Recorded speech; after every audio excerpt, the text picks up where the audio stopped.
பக்கம் வந்த அனைவருக்கும் ரொம்ப நன்றிங்க. நம்ம தோட்டத்துல என்னென்ன காய்கறிகள் வச்சிருக்கிறோன்றத பார்க்கலாங்க.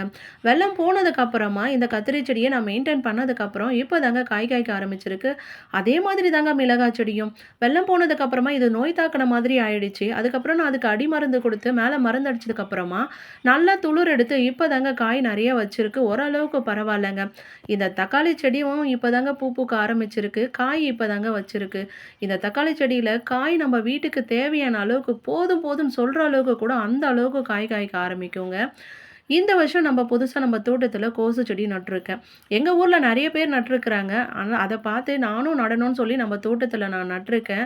இது வந்து நான் 100 செடி கிட்ட வாங்கிட்டு வந்து நட்டுருந்தேங்க. வெள்ளம் போறதுக்கு முன்னாடி நட்டது. வெள்ளம் போனதுல பாதி செடி செத்து போச்சு. மீதி இருந்த செடி தாங்க இருக்கு. இது வந்து காலிஃப்ளவர். அதுவும் 100 செடி வர வச்சிருந்தேன். அதுவும் வெள்ளத்துல போன மீதி தாங்க. இது விளைஞ்சதுக்கு அப்புறம் இதோட ரிசல்ட் எப்படி இருக்குதுன்னு பார்க்கலாம். டாட்டா பாய்.